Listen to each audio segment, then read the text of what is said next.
Hello everyone, today we will discuss about the poem Lucifer in Hell written by John Milton. John Milton has written Paradise Lost in 12 books. This poem Lucifer in Hell is taken from book first of Paradise Lost. Before discussing this poem, we will discuss about very short summary of these books. Summary book for book 1 to 6. The whole poem tells of Satan's expulsion from heaven. कि जो पूरी poem है वो Satan के expulsion के बारे में बताती है हेवन से. His vengeful tempting of Eve, कैसे उसने वेंजफुल ईव को टेम्प्ट किया. And the expulsion of Adam and Eve from paradise lost, और कैसे उस एडम और ईव का हेवन से एक्सपल्जन हुआ. कि एडम और ईव पहले गॉड के पास ही रहते थे, उनके पास कोई नॉलेज नहीं थी, कुछ नहीं. तो उन्होंने मीन्स गॉड ने उनको एक फॉरबिडन फ्रूट, नॉलेज का ट्री था जिसका फॉरबिडन फ्रूट था, उसको नहीं खाने के लिए बोला था. लेकिन जो सैटन है, जो लूसीफर है, उसने एडम ईव को भड़काया और उसको टेम्प्ट किया उस फ्रूट को खाने के लिए. ईव ने उसकी बातों में आकर वो फ्रूट खा लिया तो उसके नॉलेज आ गई और उसने भी एडम को भी वो फ्रूट खिला दिया. तो दोनों के अंदर नॉलेज आ गई. तो इस पर गॉड बहुत गुस्सा हुआ और उसने सैटन जो लूसीफर है उसको भी नीचे हेल में भेज दिया और एडम और ईव को भी अर्थ पर भेज दिया. तो ये जो पूरी स्टोरी है उसी के बारे में डिस्कस है कि लूसीफर के टेम्पटेशन के कारण एडम और ईव का फॉल हुआ. बुक फर्स्ट में Satan and his fellow rebels awake in hell. God ने इन्हें पैराडाइज से एक्सपल कर दिया है, वहाँ से निकाल दिया है और इनको हेल में भेज दिया. तो वो वहाँ पर पड़े हुए हैं. Build the palace of pandemonium and sit in council. ये बुक फर्स्ट की कहानी है. बुक सेकंड में द फॉलन एंजल डिबेट, जो फॉलन एंजल्स है जो पैराडाइज से निकाले गए हैं वो डिबेट करते हैं how best to retaliate against और appease God. Saturn embarks for the newly created Earth to seek revenge. Saturn embark करता है कि जो अर्थ है वहाँ पर रिवेंज को सीख किया जाए. At the gate of hell he meets sin and death. और हेल के गेट पर वो जो लूसीफर है वो सिन और डेथ से भी मिलता है. बुक थर्ड में Satan journey is observe from heaven. Satan की जर्नी को ऑब्जर्व किया जाता है हेवन से. The sun offers to sacrifice himself to redeem humankind from the sin into which Satan will lead it. जो sun है वो offer करता है, सेक्रीफाइस करेगा अपने आप को रिडीम करने के लिए ह्यूमन काइंड को फ्रॉम सिन से जिसमें सैटन लीड करने वाला है. Satan reaches in book 4 Satan reaches the garden.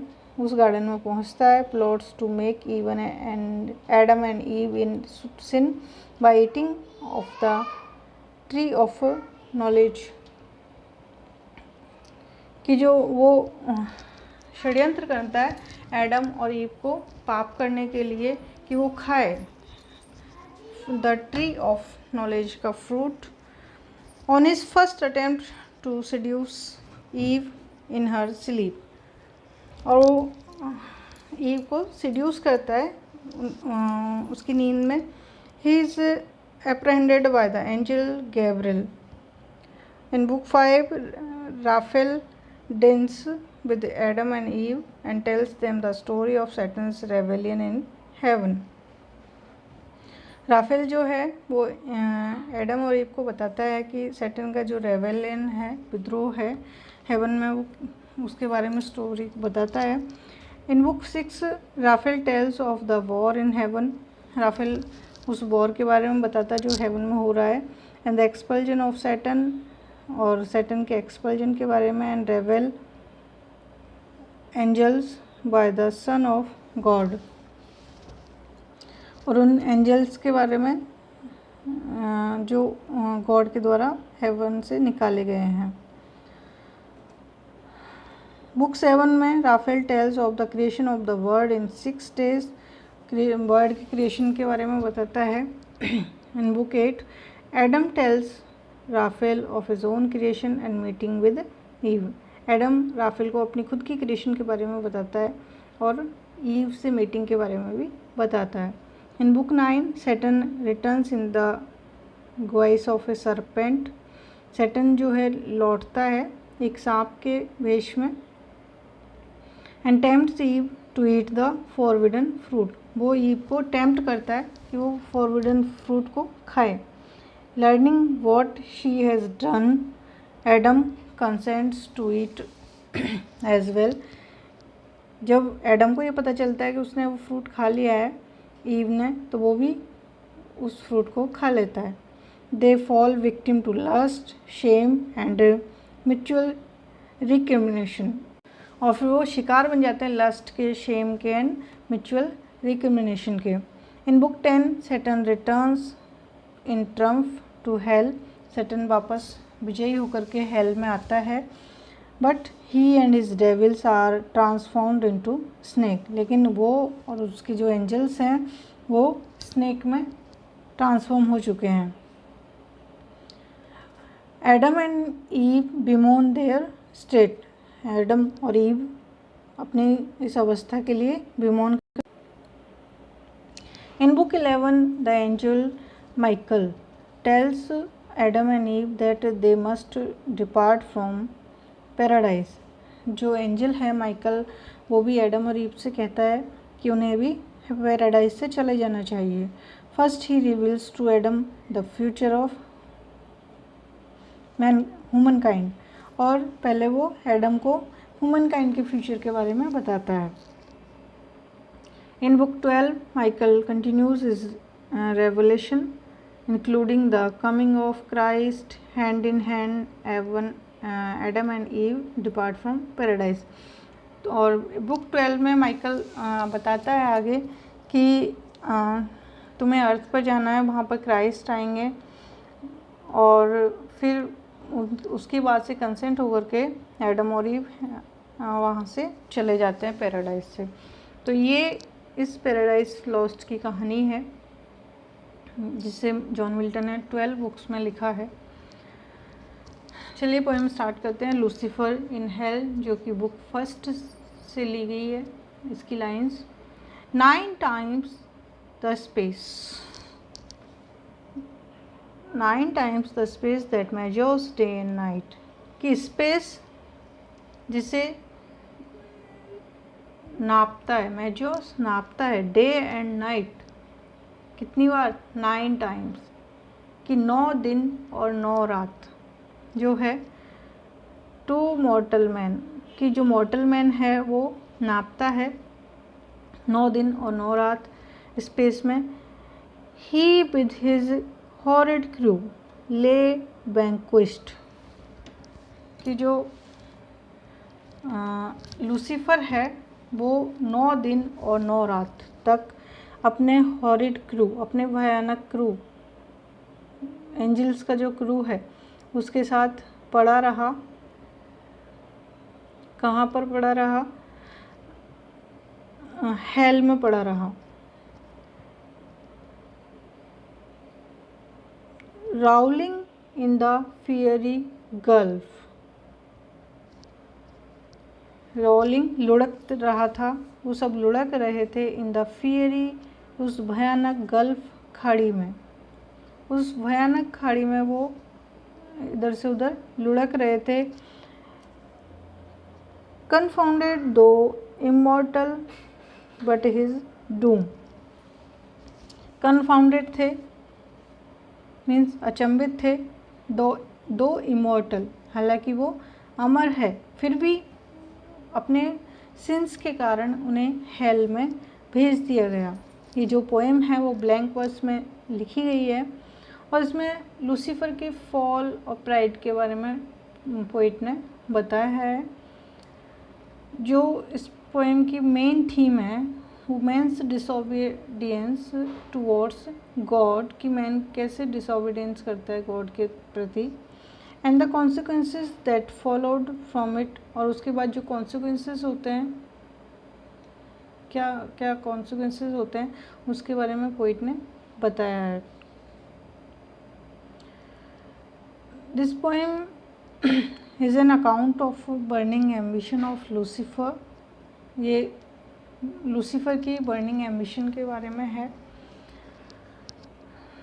तो 9 दिन और 9 रात तक लूसीफर और उसके साथी वो हेल में पड़े रहे और उस भयानक खाड़ी में वो लुढ़क रहे थे। कन्फाउंडेड मीन्स अचंभित थे, भ्रमित थे कि ये क्या हो गया हमारे साथ।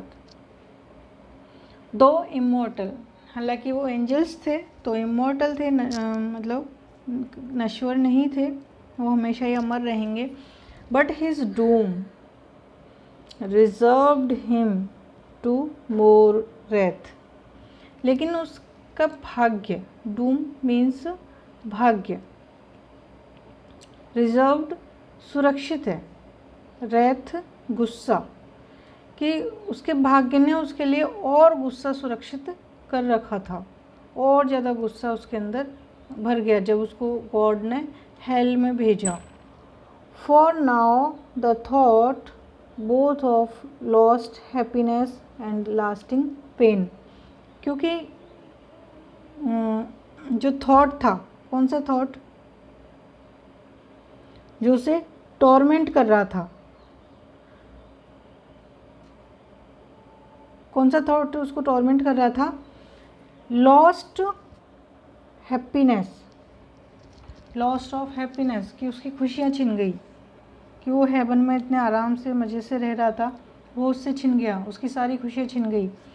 एंड लास्टिंग पेन, और ये जो पेन है, इस हेल का पेन, वो लास्टिंग है, कभी ना ख़त्म होने वाला।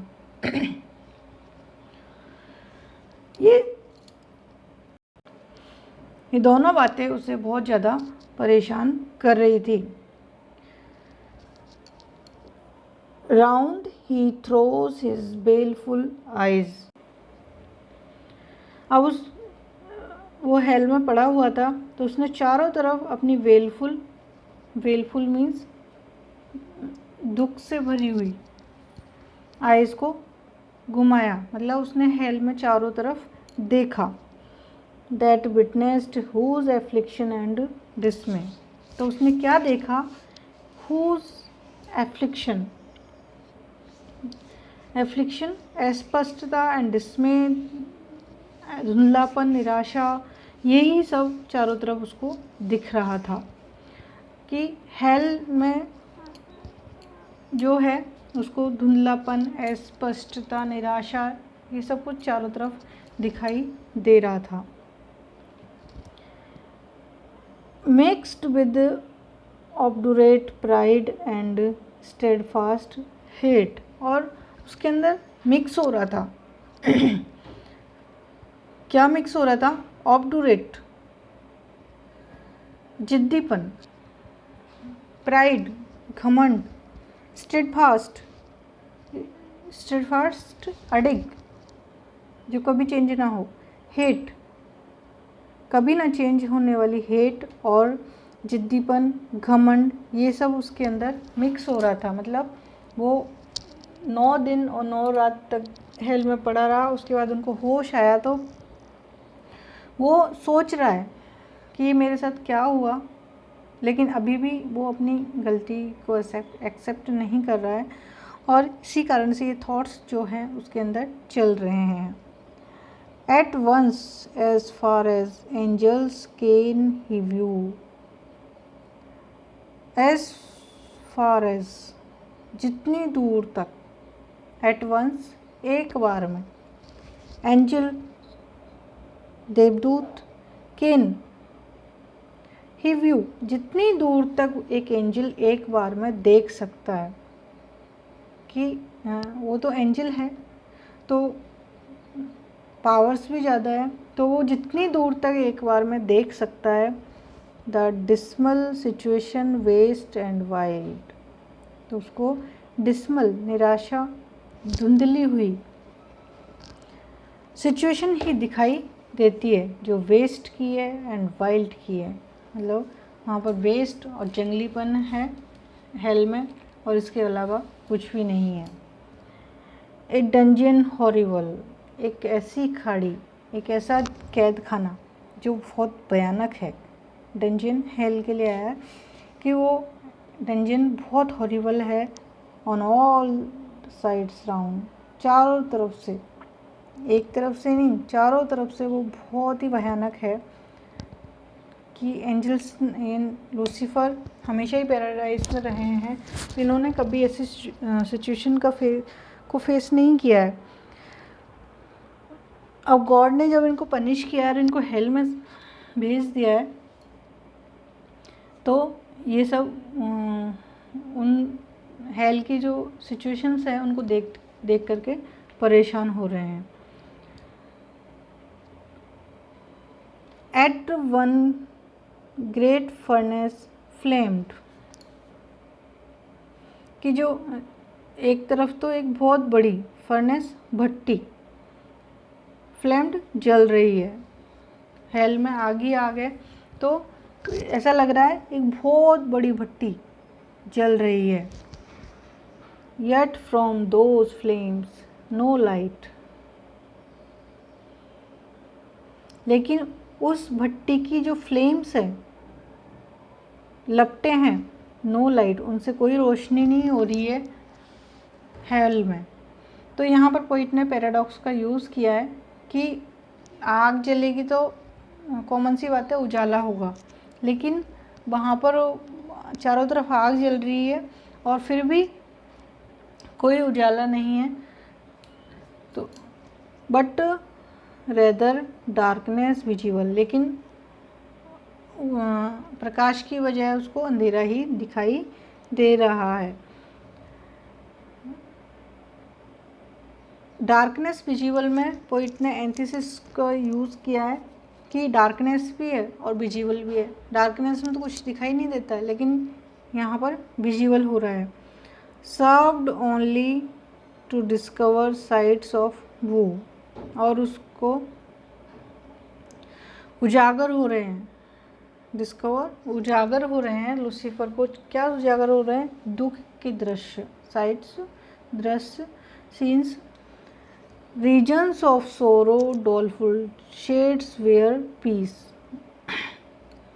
क्या वो दुख के दृश्य, सौरों के क्षेत्र, रीजन्स, क्षेत्र, डॉलफुल शेड्स, दर्द भरी परछाइयाँ, ये सब उसको वहाँ पर दिखाई दे रहे हैं। वे ऑफ पीस, आगे की लाइंस हम नेक्स्ट वीडियो में पढ़ेंगे। आई होप आपको ये पोएम समझ में आई होगी, इसका इंट्रोडक्शन समझ में आया होगा। Thank you so much.